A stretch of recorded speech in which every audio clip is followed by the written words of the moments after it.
Antes que qualquer pessoa possa ter uma fé inabalável para obter a cura divina, deve despojar-se de toda a incerteza quanto à vontade de Deus nessa questão. A apropriação da fé não pode ir além do conhecimento da vontade de Deus revelada. Antes de tentar exercer a fé para a cura, você precisa conhecer o ensino claro das Escrituras. Deus deseja curar o corpo humano tanto quanto deseja salvar a alma. Sabendo que Deus prometeu aquilo que você busca, toda a dúvida pode ser removida e a fé inabalável se torna possível. Cada promessa divina é uma revelação do que Deus deseja fazer por nós. Até que saibamos qual é a sua vontade, nossa fé fica sem ter onde se basear.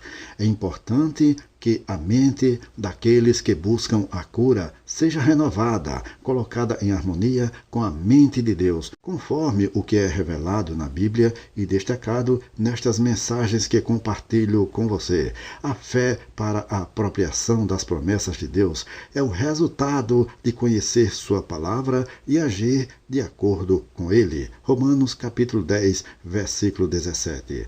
A atitude mental correta ou a mente renovada, Romanos 12, 2, torna possível a fé inabalável.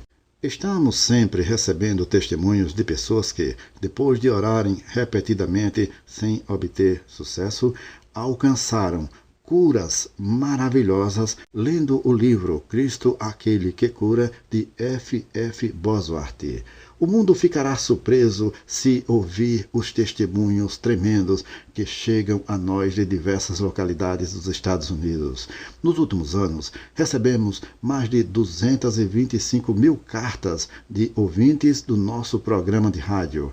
As verdades contidas no livro Cristo, aquele que cura, de F. F. Bosworth, juntamente com a oração, tem colocado a cura ao alcance de milhares de pessoas que sofrem e que não poderiam se recuperar sem a ação direta do Espírito Santo. A Deus seja a glória.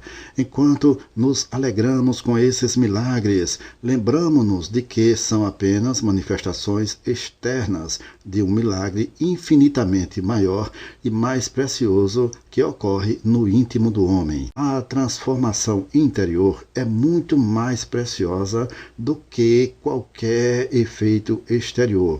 Os resultados concretos da oração são como os números em um extrato bancário. O dinheiro no cofre do banco vale muito mais do que as cifras no papel.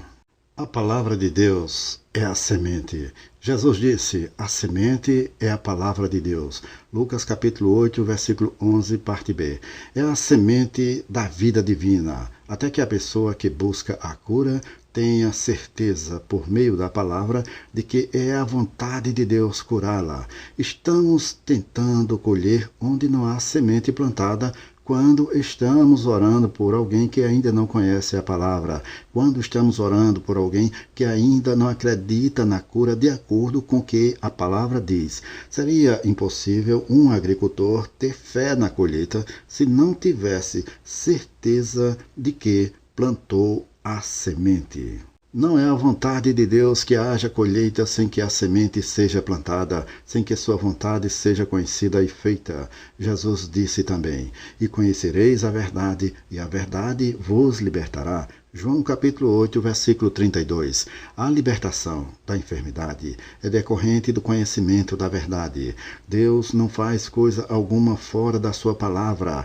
Enviou a sua palavra e os sarou. São as palavras do salmista no Salmo 107, versículo 20. Todas as suas obras são feitas em fidelidade às suas promessas. Para que o enfermo saiba que a vontade de Deus é que ele seja curado, a semente precisa ser plantada na mente e no coração dele. E a palavra não será plantada se não for conhecida e recebida com confiança. Pecador nenhum pode tornar-se cristão antes de saber que a vontade de Deus é que ele seja salvo. São as Escrituras, plantadas e cultivadas e a confiança inabalável que curam a alma e o corpo. A semente deve permanecer plantada e ser cultivada para que possa produzir a colheita. Dizer: creio que o Senhor é poderoso para curar-me, antes de saber que, pela sua palavra, o Pai está disposto a curar, é como um agricultor que exclama: creio que Deus pode dar-me uma colheita, mesmo que eu sequer tenha plantado algo. O Altíssimo não pode salvar a alma do homem até que este conheça a sua vontade, porque a salvação é pela fé, pela confiança no conhecimento da vontade de Deus. Ser curado é ser salvo em um sentido físico. Orar por cura com palavras que destroem a fé, como se for da vontade de Deus, não é plantar a semente, mas extingui-la. A oração da fé que cura o enfermo deve seguir, não preceder o plantio da palavra em que a fé é fundamentada. Esse é o evangelho a respeito do qual o apóstolo Paulo diz que é o poder de Deus para a salvação, tanto física quanto espiritual. O Evangelho é para toda criatura e para todas as nações. Não deixa o homem orando com incerteza, usando palavras semelhantes a se for da vontade de Deus. Mas diz qual é a vontade de Deus. São essas as palavras do profeta Isaías. Verdadeiramente, ele tomou sobre si nossas enfermidades. Isaías capítulo 53, versículo 4, parte A. Esse texto está na Bíblia, assim como levando ele mesmo em seu corpo os nossos pecados sobre o madeiro. 1 Pedro capítulo 2, versículo 24. As aplicações do Evangelho às áreas físicas e espiritual da vida do homem não são feitas somente pela oração. A semente precisa ser plantada para que possa frutificar. Muitos cristãos, em vez de dizerem, orem por mim, deveriam pedir, ensine-me a palavra de Deus para que eu possa cooperar de forma inteligente para a minha recuperação. Temos de conhecer os benefícios do Calvário para apropriarmos-nos destes pela fé. Davi fala especificamente: é Ele, Deus, que perdoa todas as tuas iniquidades e sara todas as tuas enfermidades. Salmo 103, versículo 3. Depois de sermos suficientemente iluminados, nossa atitude em relação à enfermidade deve ser a mesma no que tange ao pecado. Nosso propósito de possuir um corpo saudável deve ser tão definido quanto nosso empenho em ter uma alma sadia.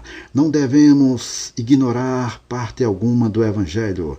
Nosso substituto carregou nossos pecados e nossas enfermidades para que pudéssemos ser livres de ambos. O fato de Cristo ter levado sobre si nossos pecados e enfermidades certamente é uma razão válida para confiarmos nele o livramento de qualquer mal.